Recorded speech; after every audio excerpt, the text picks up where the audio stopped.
An anti-immigrant group in South Africa has been going to hospitals to prevent foreigners from getting treatment. If you know yourself that you're not South African, please stand up. So before we point fingers at South Africans for discriminating against us, let's not forget that we're doing the same thing to each other, especially in how we treat the less privileged. I'm pretty sure that by now many of you would have seen the story of a pregnant woman who was rejected by 2 hospitals in Nigeria because she didn't have 28,000 naira. This is a Nigerian woman in Nigeria.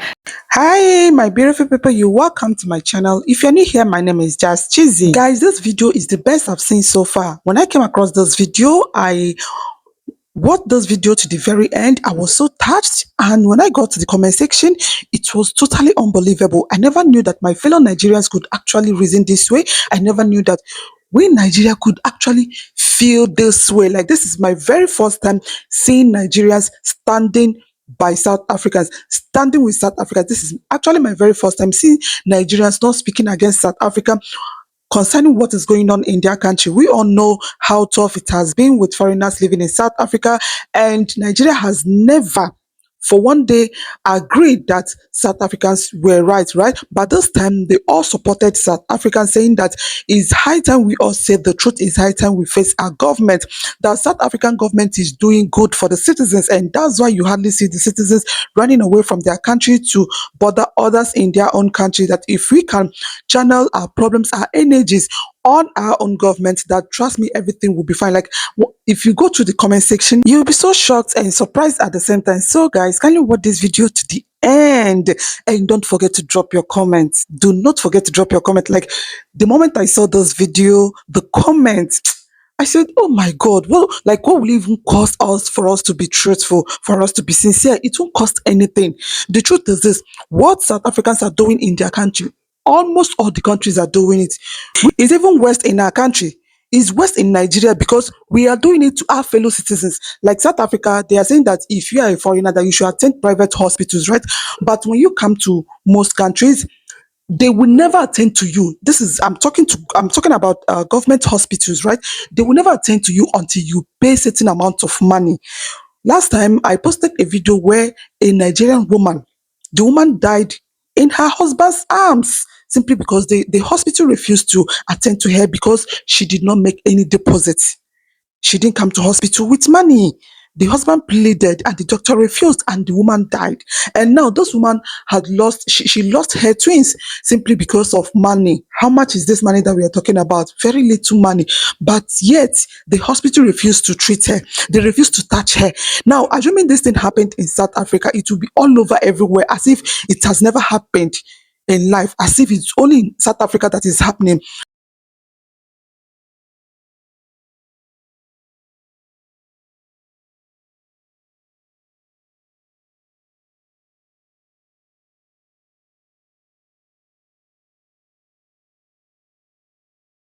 An anti-immigrant group in South Africa has been going to hospitals to prevent foreigners from getting treatment. If you know yourself that you're not South African, please stand up. Please stand up. Please don't try and stand up. Stand up. Sister, are you South African? Are you South African? Because we are going to check them. Check them. Come for border. Please, if you're not South African, come. Come. Come. Come. Sister, come.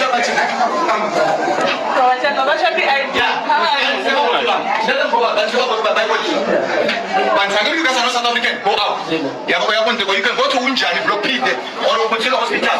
Hey, pass. Because Zimbabwe, you run past and go to the border.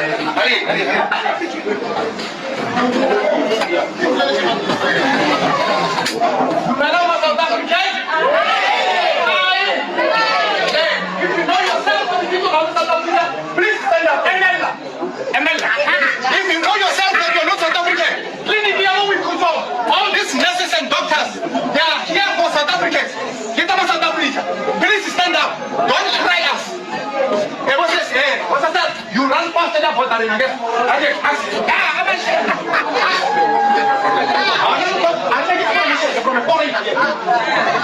Wow, that's That's just one incident, by the way. So apparently this has been happening for months now, especially after a politician, Andrek Lesufi, said that South African hospitals are overflowing with foreigners and that is causing a strain on the hospital and public infrastructure. So the anti-immigrant group is known as Operation Dudula, and they decided to take it upon themselves to go from hospital to hospital, demanding that patients should produce their international passports, and if you're not South African, they threaten to beat you up if you don't leave. Ngicela i-South African ID esandleni. If ungayiphethe, ngicela ufonele endlini bakuthumezele nge-WhatsApp. Either uyahamba uyoyilanda.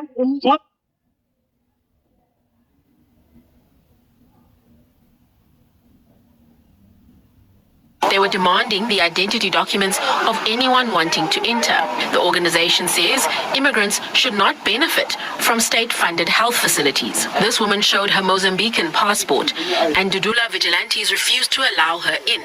This is not just about whether they are legal or illegal immigrants, by the way. This is about if you're not South African, you don't deserve to get treated in our hospitals. We don't want any illegal, we don't want any foreigners. It's legal or legal or illegal.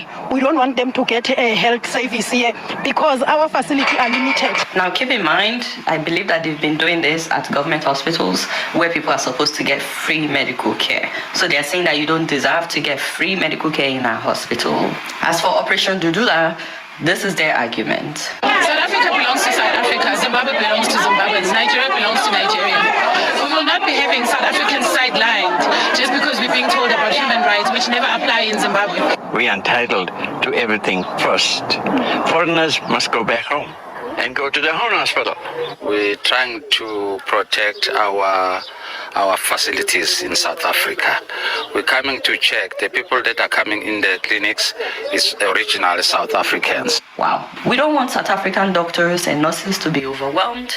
We want them to have a great life. We want them to enjoy their free medical treatment. But don't you guys think this is selective racism? There are so many foreigners in South Africa. Is there a reason why the African immigrants are the ones being targeted? I'm not saying that anybody should be targeted at all. I just don't understand why it has to be the black people that are being targeted. So what I don't understand is why the South African government, first and foremost, is allowing the Dudula to continue to do this.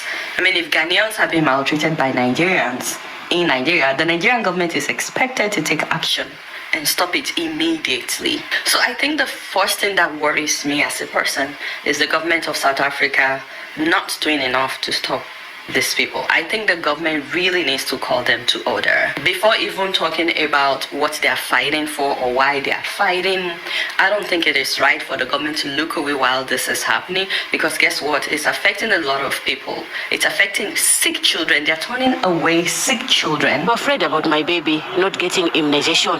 What gonna come? You see, and we don't have money to go to the private clinic because it's too much expensive. And it's affecting pregnant women. There's a video that I saw of a pregnant woman who's 35 weeks pregnant, supposed to have her baby a month after, and she was turned back simply because she's from Zimbabwe. This is Susan. She's from Zimbabwe. She's 35 weeks pregnant. She has been turned away from receiving healthcare at the OR Tambo clinic in Diepsloot. Maybe umntana sikhathi sakhe sokuthi aphume sesifikile mina kumapeni manjikisa. Izoba inye problem. Maybe ngizobuya lapha endlini, ngithethele endlini, and then angitholanga i-help. Mina nomntana singakona kushana. And if you're wondering what the hospitals are doing, or let me say some of the hospitals are doing while this is happening, nothing. The security at this clinic aren't doing anything to stop these ID checks.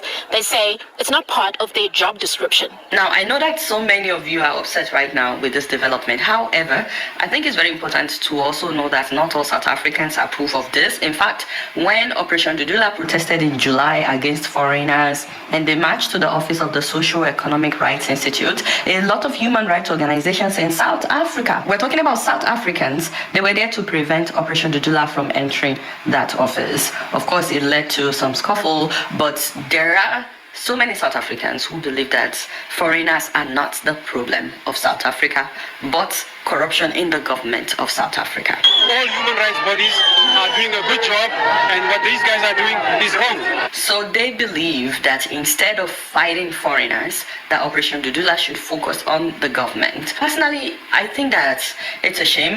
I really think it's a shame for the leaders of many African countries, especially Zimbabwe and the countries around South Africa, and more importantly, the government of Nigeria. I think it's a shame for our government to see how their citizens are being treated all these years in South Africa, because it didn't start today. There has been several xenophobic attacks in South Africa. Not just that. Remember the bold Uber drama with Nigerians? And now sick people are being prevented from getting treatment, including pregnant women. And our leaders are still not doing anything. I don't understand. I don't get it, because what else has to happen to your citizens in South Africa before you will care? It's obvious that this thing will not stop. Today, it's sick people that they are targeting. They've actually already announced that starting next year, they will be going into schools, removing children of foreigners from schools, whether they entered the country legally or illegally. If you will not listen to us begging you to fix our countries, shouldn't this convict you and make you want to do the right thing by the people? I mean, if our countries are doing well, I don't think that a lot of these people will be in South Africa. With the way that some of these people are being treated, especially Zimbabweans, I don't think they would want to remain in South Africa if they know that going back home means better opportunity for them. Although, to be honest, who am I kidding? Because we've been maltreated in several countries around the world, and it has not inspired our leaders to care. There are so many Nigerians that have died in Libya. Many of our young people have died in the Mediterranean Sea. They see that news all the time, and they're not doing anything. Now, with the South African story, as you guys would notice, and like I mentioned earlier, they're targeting free clinics where the patients are usually not that well to do. It seems to me that poor people like to fight poor people. Some people are really sick and they don't have money. They need help.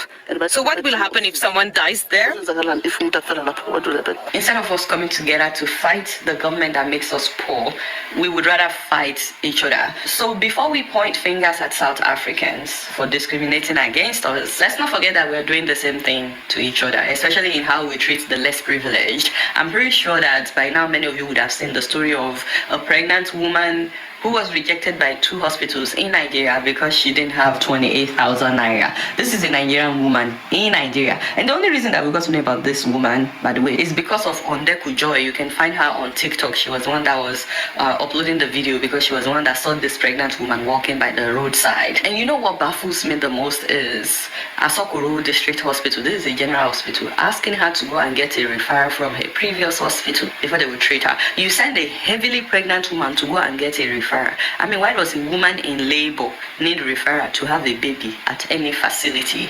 When she got to the previous hospital, those ones said that this woman was already in labor. Did you say she's in labor now? She's in labor like this. Like this.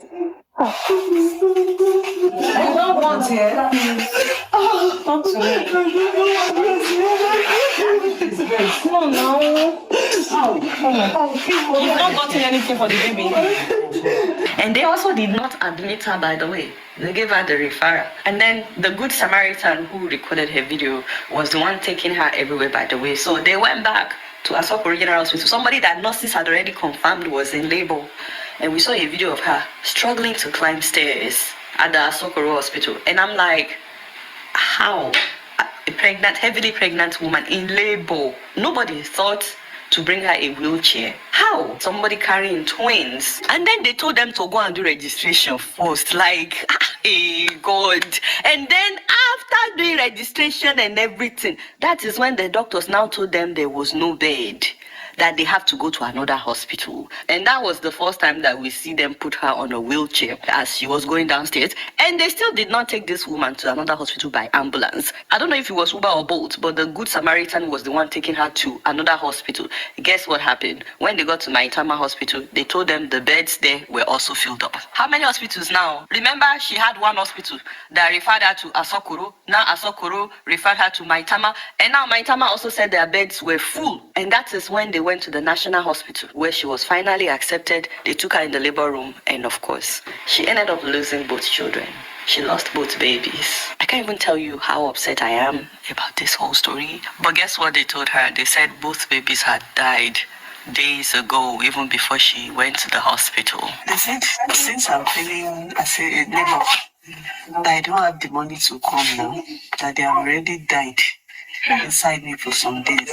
They are beginning to be Jesus. But how are we supposed to know exactly when the babies died? When they were sending her from hospital to hospital to hospital. Somebody that they should have been monitoring closely for weeks. And I just couldn't help but wonder, if she had been the daughter of any of our politicians, would she have been treated like that? And then again, I was like, what am I talking about? Politicians don't go to general hospitals. And I think that is the problem. Because in other countries, politicians go to the same hospitals that the people that they are representing go to. And so because the doctors and nurses can never tell who is about to come into the hospital, they are always well behaved. The mayor goes to the same hospital like the rest of us do. The lawmakers go to the same hospitals like the rest of us do. When the president is sick in America and in so many other countries, they don't fly them abroad. They don't go to, in fact, they like taking them to Veterans Hospital. And so I think that is the biggest problem. The fact that our representatives are not going to the same facilities as the people that they are representing. At the same time though, what happened to the health minister's announcement like 6 months ago that pregnant women with complications will get free treatment?